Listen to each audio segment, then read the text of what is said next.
Hey friends, welcome back to Acre Homestead. My name is Becky and today we're going to do the very first garden tour and harvest of 2022.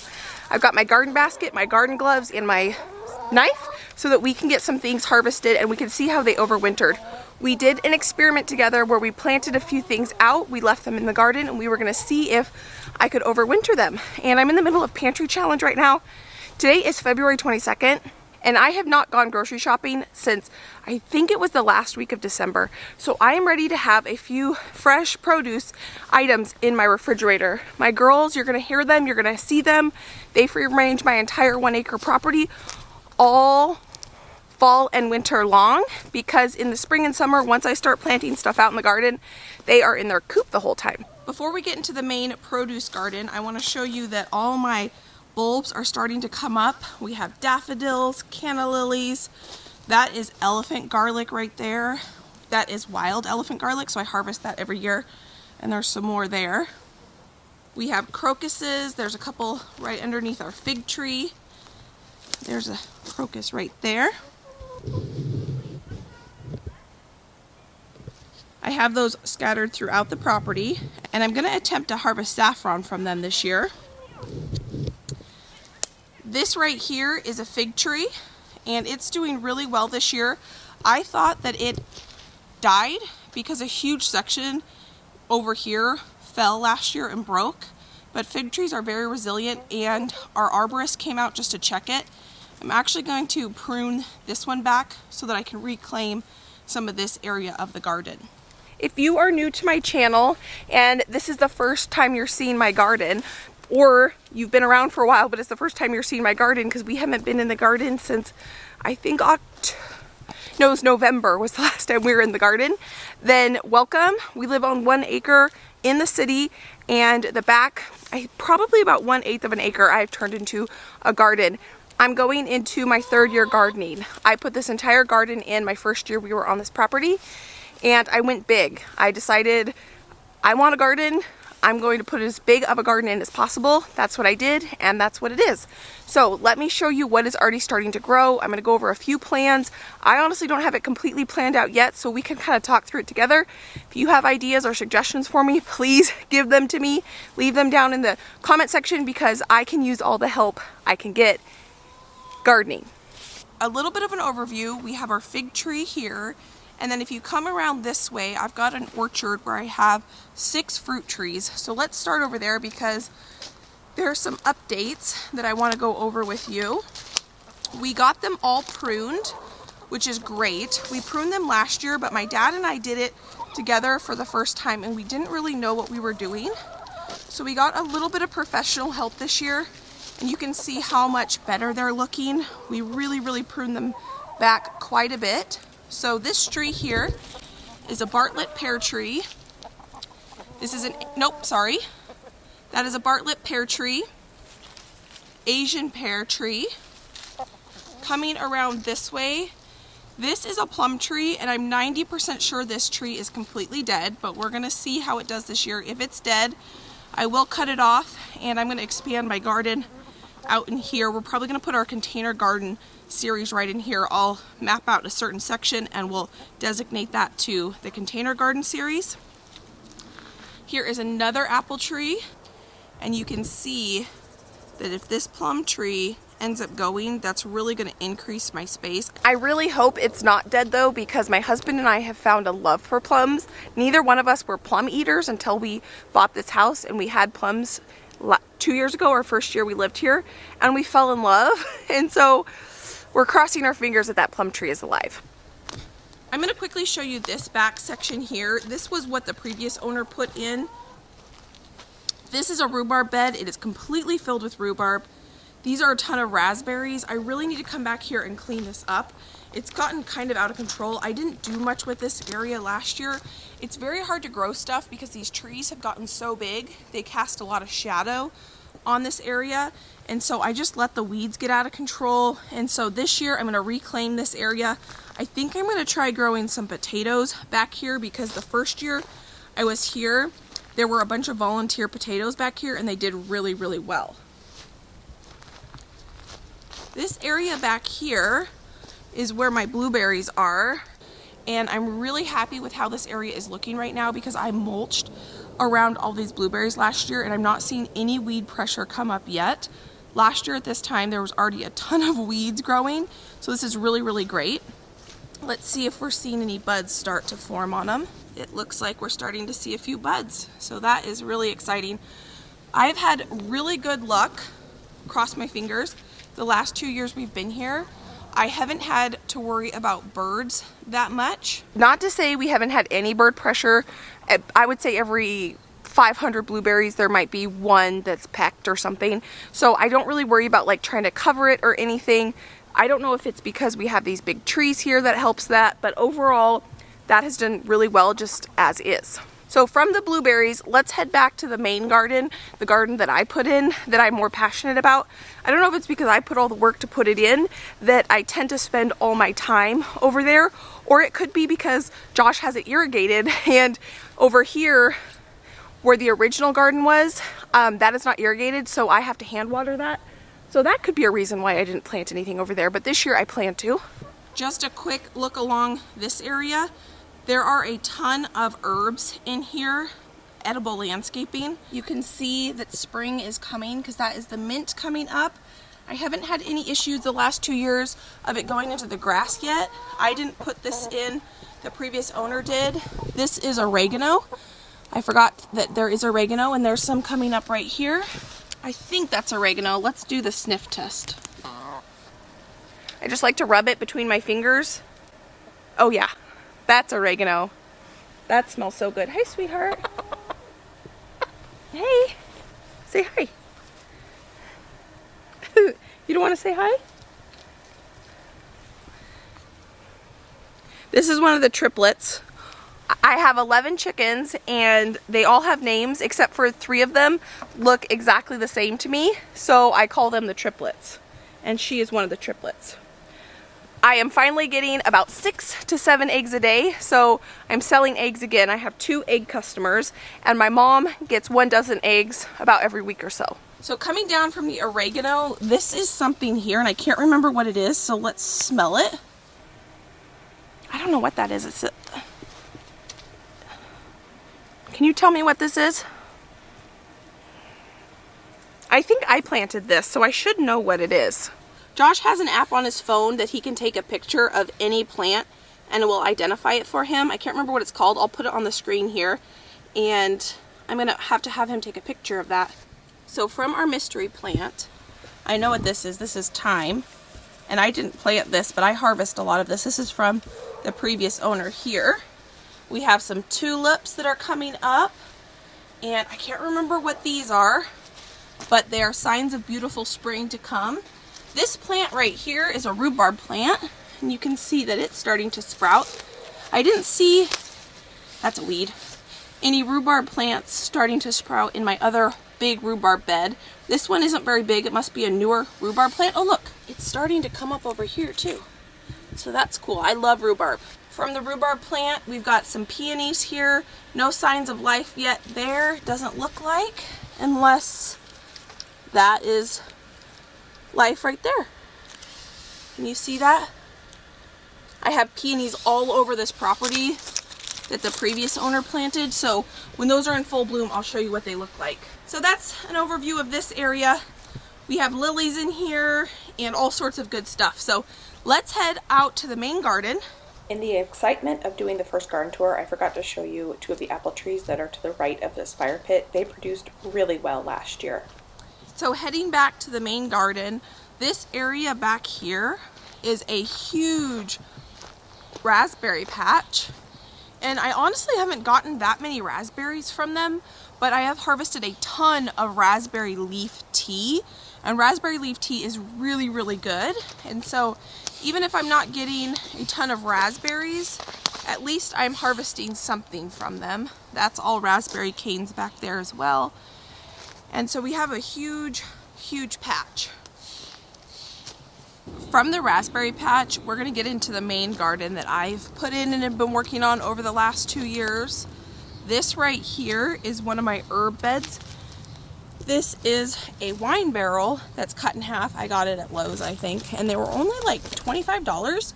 And right now I have sage back there. I also grew green beans in here last year, and I was just picking weeds out while I was waiting for an airplane to pass by. And my chicken, she's been eating the weeds that I've been throwing on the ground, which is so helpful. Thank you. I really appreciate that. So moving on to these raised beds that I put in. We put these raised beds in February of 2020, and there are 16 of them. They are made out of red cedar. They are 16 feet long by 4 feet wide. I made them 4 feet wide so that if I'm on either side of the bed, I only have to reach to the middle 2 feet. If you make them any bigger than that, it's going to be very difficult to reach into the middle. And Josh did all the calculations and figured out that that would be the most convenient thing, so that's why they are that size. So far, they have held up really well. They're going on their 3rd year, and I'm really happy with how well they've been holding up for us. We do have a irrigation system. There is a pipe in the middle that has 2 pipes that run along the side, and they have a misting system. Let me see if I can find one of the spouts here. Oh, looks like I buried it. That's probably not the best thing for it. Let's see. Well, I guess I buried this one. Oh, here we go. I got these just at Lowe's, and they are adjustable. They have a very low profile mist, so they're not spraying a ton up on the plants, and that's worked really well. I didn't have this put in until halfway through my 1st year, and it made a big difference once this was in. Each of my raised beds at the end of the growing season, I pulled everything out, but I didn't pull things out by the root. I went and I just cut the plants at the base, and I left their root system in the soil. I want that root system of those plants to be left behind, because what's going to happen is over the winter they're going to break down, and that's going to create more organic matter. It's going to help build the soil up over the years. And then what I did to each one of these beds is I put 3 wheelbarrows or so full of horse manure that's very well composted from a friend. And then I took the leaves from my property and from my neighbor's property, and I piled them up on each of the beds. I did that because I wanted the soil to be covered over the fall and winter so that they weren't quite as exposed to the elements. You can see in here where my chickens have kind of pecked at it and put a bunch of the leaves on the ground or on the walk path, but that's totally okay. You know, they're eating the bugs and the life that's in there, and I'm totally happy with them doing that. But for the majority of all of these beds, there is not much going on, except for one of them where we have some fun surprises in here that we're going to get to in just a minute. But before we get to that bed, I'm going to finish the tour. Right along here, I'm going to plant a bunch of potatoes. I did that last year and they worked really well, but there was no irrigation system, and Josh put that in right before I harvested them. So now there is an irrigation system, and I think my potatoes are going to do a lot better. I'm going to take some of this straw bales. I tried to grow sweet potatoes in these straw bales last year, and it was an epic failure. So what I'm going to do is I'm going to take these straw bales that have composted for this last year, and I'm going to do a Ruth Stout no-dig style potato bed right along in here. This trellis was a tomato trellis, and I think I'm going to end up moving that, but we won't know until I start planting tomatoes if I'm going to move that or not. I didn't really enjoy having this kind of blocked area when I wanted to get into the garden. You know, it kind of just created a little bit of a barrier, and the potatoes grew pretty well there, but I think they'll do better back in the back side of the garden where they did really well last year. Coming around here, last year I grew a ton of pole beans on this trellis. I think I'm eventually this year going to take this whole thing out because I had tomato trellis here and a tomato trellis here. I think this is all going to be containers and our patio plot. If that plum tree is still alive, we will do that right in here. But that is yet to be determined 100%. The way I tend to garden is not by having a very strict written plan. I tend to just come out here and feel things and kind of decide in the moment where I'm going to plant things. Now, one of my biggest struggles is sun, because one, I live in the Pacific Northwest, and we do tend to have quite a bit of overcast in the spring. Once summer hits, we have very little rain. But in the spring, it can be hard to try to get things to grow because we're overcast so much. And my other issue is trees. I love living in an area where there are a lot of trees. I couldn't imagine living where there aren't many trees. But when it comes to gardening, it can be a little bit of an obstacle. And because of that, I definitely know what beds get the most sun. I've watched it for 2 years now, and I'm going to be watching it now for a 3rd year. The only thing that I really plan for is that I know certain types of vegetables are going to be in certain parts of my garden just due to the amount of sun those things get or those things need. And that's about as much planning as I do. I don't plan, I need this many pepper plants because this is how many beds I have.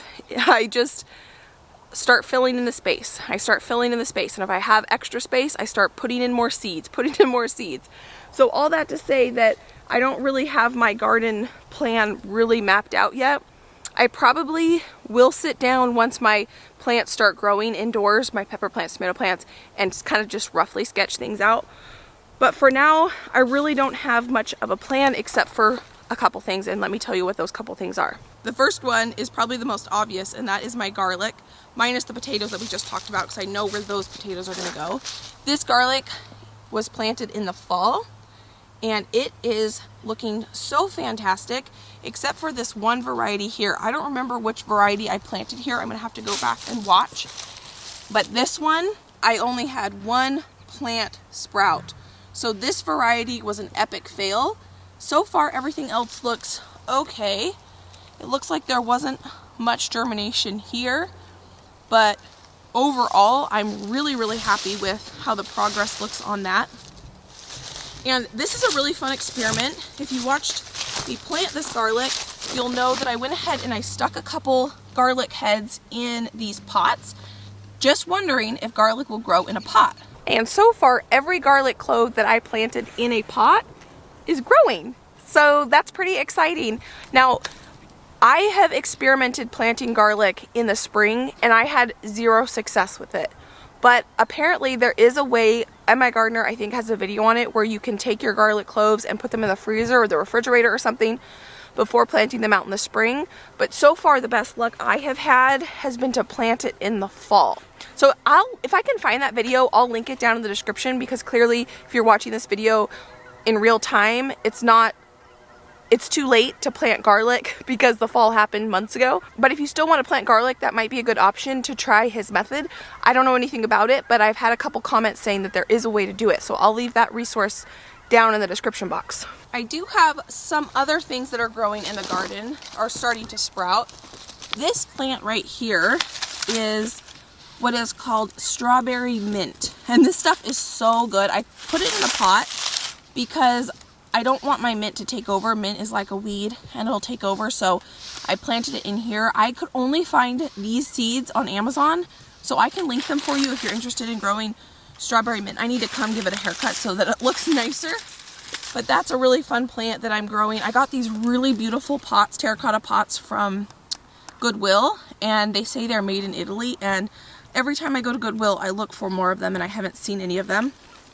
Let me show you something down here.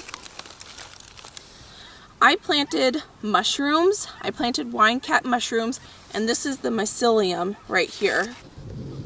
I know that because I had a ton of the mushrooms growing in this area last year. There's a beautiful worm, and so this is the easiest type of mushroom to grow. All wine cap mushrooms need to grow are wood chips, and my entire garden is lined in wood chips. So I just took that mycelium and I sprinkled it all over. I not only buried it around all the beds, but I went and I buried it around all of my fruit trees, and they did really, really well around the fruit trees because they like a shady area, and that's a way to maximize your space. If you have an area where you have wood chips and you couldn't grow, I mean, I certainly couldn't grow a tomato plant, a pepper plant, or anything like that under a tree, but I can grow mushrooms. So that is a really cool thing to do. I can link that video down in the description box if you want to see how I planted those mushrooms. That is a really, really, really fun project to do, and I was surprised how easy it is. A lot of the other mushrooms that you can grow at home, you need very specific type of wood. You have to drill holes in these big logs and put these little capsules in them to inoculate them. seal them with beeswax, and it's a little bit more complicated. It's something that I definitely want to try and I definitely want to do, but it wasn't something that I was about to attempt my second year gardening. So when I found these wine cap mushrooms, I thought, oh my goodness, that is something I can do. I can bury mycelium under my wood chip walking paths and maximize my garden space. So I will link that mycelium down in the description box too if you're interested in that, and the video where I planted it, because it's been an amazing experiment. It's worked really well. No effort, it's a perennial. It comes back every year once you plant it the one time. And under our little pot, we have another herb garden, and this herb garden had a ton of basil in it last year, and these are leeks that are looking really good. I could probably start harvesting these in just a little bit to have some fresh herbs on our food, which would be absolutely delicious. Now I just walked over to this in-ground garden bed area. For reference, that over there is where my raspberry canes are. I had 2 trellises, which one's there and one's there, tomatoes and tomatillos, and my tomatoes and tomatillos in this area did phenomenal. They did way better than they did over here. There were 2 tomato trellises in ground over there behind the garlic. I had 2 rows where I had cattle panels on them, and I took them off because I'm not going to grow tomatoes there because they didn't do super well. I think the reason that the tomatoes did so well and the tomatillos did so well over here on these 2 trellises is because I had my chicken coop on here before I planted my tomatoes. And what I think I'm going to do is plant all my tomatoes in this section because the plants were healthier, the tomatoes were bigger, and I planted them out about 3 weeks after I planted the tomatoes over there because I don't know if you've heard, but I had a tomato flop and I killed all my tomatoes, so I had to get new tomatoes, and that's why I ended up planting some over here, and it ended up being a good thing because I learned that my tomatoes loved it over here. So the 2 cattle panels that were over in the other area, I took them off when I was cleaning up this fall, and I put them over here to remind myself that this is where I'm going to be putting more of my tomatoes. Twice this winter I've cleaned out my chicken coop and put the chicken bedding here in preparation, because I'm assuming that is why the tomatoes did so well. I'm also going to plant my corn over here, and I think I'm going to take this down. This is the old chicken run, and I want to expand my garden this way. This area does get quite a bit of sun. In the summer, the sun kind of sets right through these trees, and so if I can take this old chicken run out and expand my garden this way, I'm going to have a much bigger garden, and I'm going to put my corn and some of my winter squash over here. And the soil in this area is going to be really rich in nutrients because not only have I had my chickens in here the last 2 years in the summer, but the previous owner had her chickens in here the last 2 summers. I do not let my chickens in this chicken house. This is the original chicken house on the property. Because the roof leaks in there, it's kind of embarrassing to show you, but the wood in there is so rotten and disgusting. I do not want my chickens in there at all. The only thing I keep in there is garden tools and garden supplies. I don't even like to spend any time in there other than just to put, you know, a shovel or something in there. And then I've mentioned this before, but we're going to expand the chicken run this next year. I need to have a bigger chicken area for them to be in the summer because they can't be roaming my whole property and getting into my garden. So this whole back area, I've showed this before, there's been no progress on it. But if you're new, this whole back area is going to become a chicken run. My neighbor's dog is barking at me. He doesn't like that I'm talking to you all. So this whole... Excuse you! My heart is racing. So my neighbor's dog was out, so I went inside for a little bit while I let the dog do its thing, go back inside, because I was bothering it. And so the geese are migrating right now, and I was sitting by the fire, and I heard this... I came running out, yelling, girls, girls, girls, thinking like maybe a neighbor's dog has one of my chickens because that's happened before. And it was just the geese. We're all good. But I seriously thought that one of my chickens was being attacked, and they're not. You girls are doing just fine, huh? Yeah. All right, so let's go back, and I'm going to finish showing you what we were talking about over here. So I do throw kitchen scraps back here sometimes for them, so that's some leftover pumpkins. Those are actually pumpkins my mom gave me that were her decorations. I have one more in my garage that I need to come out and give to them. But this whole area back here is going to become chicken run. And it's just something that we have to do probably here in the near future, because March is when I get to start planting seeds in the ground. Things like cilantro and spinach, and I have to look at radishes, I think. So as soon as seeds unfortunately go in the ground, and March is when I plant my potatoes too, these girls can't be rummaging around in it, huh? And one of them's on where we're going to be harvesting here. This little stinker right there. That's the bed that we have stuff that we're going to harvest. Now, if you've never had chickens, I'd highly recommend it. They are more than just egg layers to me. They are my friends, my companions, and I just enjoy having them around. This bed we need to talk about. It's the last bed that we need to talk about before we start harvesting some things. And I'm in here looking and I don't see anything sprouting yet, which I would be surprised. This is my asparagus / strawberry bed. Hi.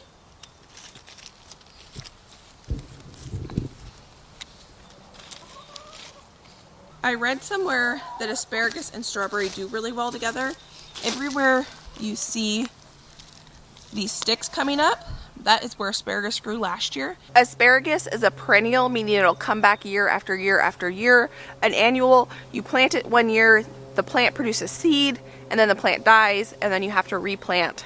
You either collect the seeds and replant those seeds, the plant will self-seed and it'll grow, but it only lives for 1 year. Perennials live year after year after year, but asparagus takes years before it becomes established enough to where you can harvest it.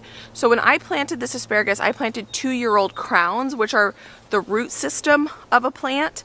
Instead of planting it from seed, it can be like 3 to 5 to 6 years before you can harvest that asparagus. So you can get a jump start if you plant the roots or the crowns of them, because you can plant a 2-year-old plant that way. And that's what I planted. But the asparagus was still pretty tiny, so I let it do its thing. And this year should be the first year we get to harvest asparagus together. From that bed, we have, these were some kale plants that I had last year. 2 of them are still alive.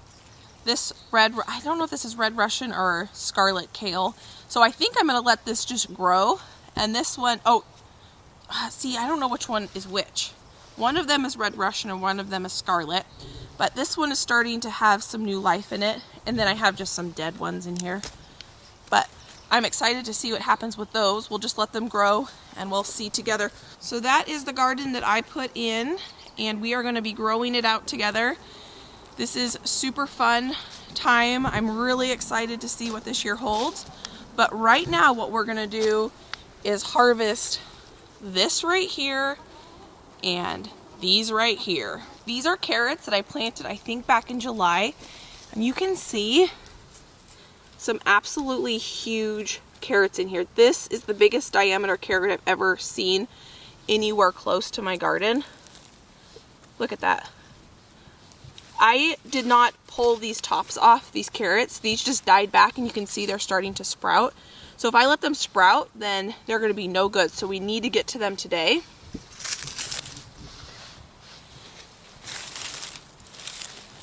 These in here are leeks.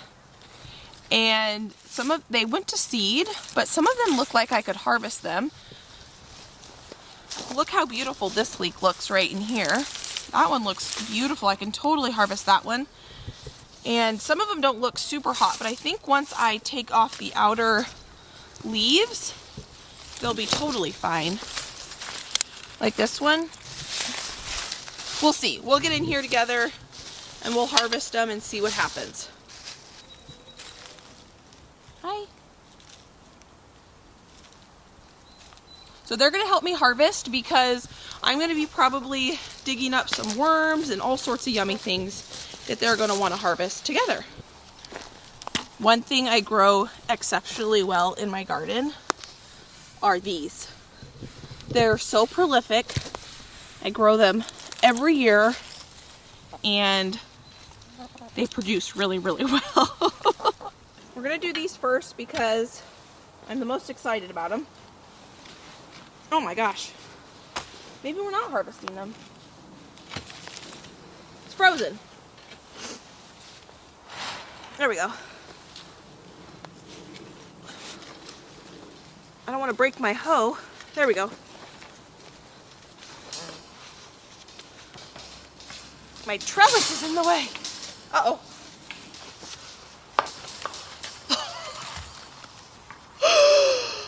Holy cow.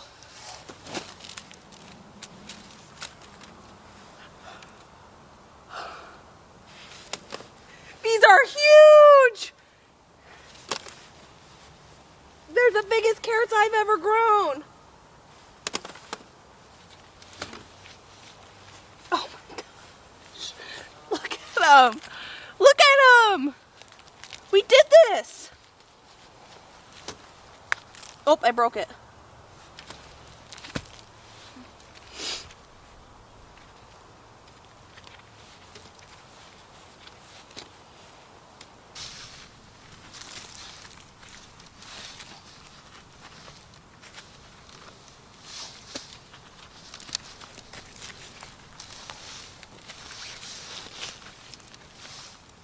Look at that.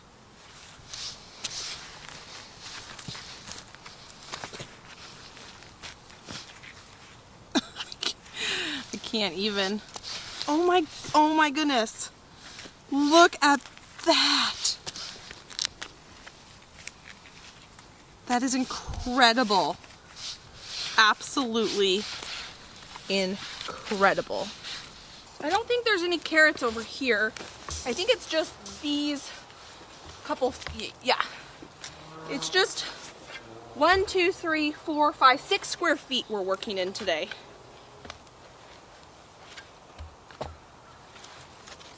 Oh, I should move this.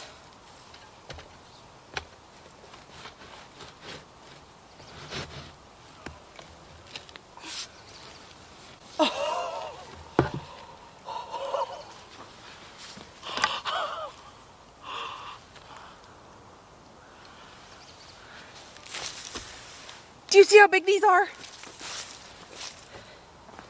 Oh my gosh.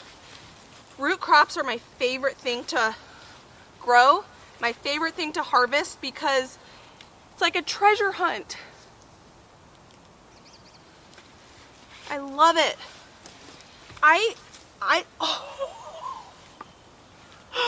Oh, this one has a bad spot on it. But still. I'm glad I'm getting out here today and getting these out of the ground. And we're gonna be eating these up. Oh my goodness. So I've been doing a pantry challenge for the last 2 months and I've had a great time with it. Oh my gosh. This is as big as my hand. These are huge carrots compared to anything I've ever grown when it comes to a carrot. I'm gonna have to re-look up what they are and what date I planted them because I am so doing this again. So the pantry challenge, I've been having a great time with it, but this last, I don't know, week, I've been really bummed about not having fresh produce because I just ran out of the carrots that I harvested back in July. And I should have come out here a couple weeks ago and gotten these, and I would have felt a lot better through it, but no time like the present. I cannot believe we're doing this today. I'm gonna go ahead and harvest these leeks now. I have my knife, and I'm gonna cut them. Maybe I shouldn't cut them, maybe I should. Last time I harvested my leeks, I cut the tops off and the greens off out in the garden, and that way it was a lot easier cleanup. But I think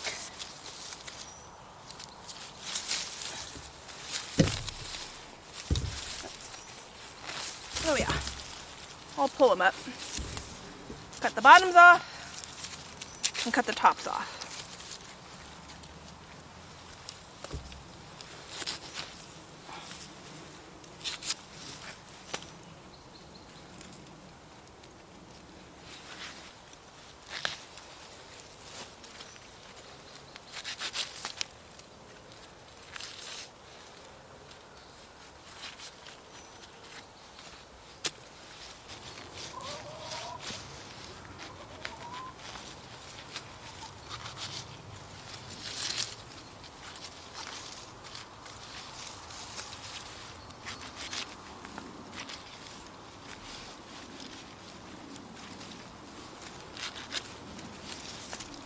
that is the after. I planted those leeks, I think back in like February of March, and I grew those leeks from seed. There's our abundance right there. And the girls are enjoying it. Look at what we did together. This is absolutely incredible. This has got to be at least 25, 30 pounds. It's quite heavy, and I'm thrilled. I could not be more blessed and just proud of myself. This is a big accomplishment. I don't have a root cellar. I don't want to can carrots. And I was able to keep carrots in my refrigerator. I just used the last of them up maybe 5 days ago, so that was a good storage method. But this is a fantastic storage method.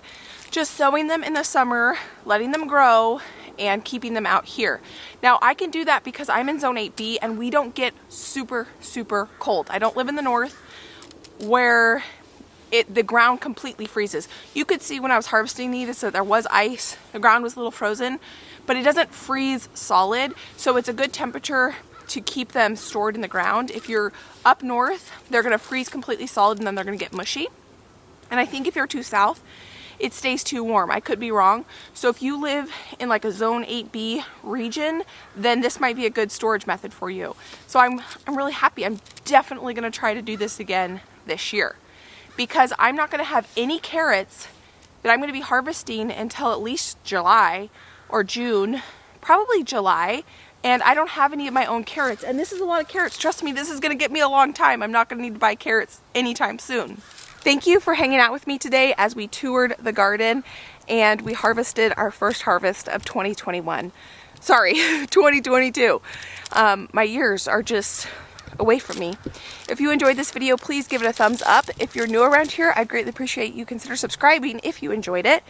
And I can put a couple of videos right here if you want to see what my last year's garden looked like. And then down here I can put some cooking videos and you can see what I'm going to cook with it. I have a video where we cook potato leek soup on the wood stove that I could put down here if you're interested in checking that out. I hope you guys are having a fantastic day. I hope you are excited for this year just as much as I am, and I can't wait to see you next time. Bye guys.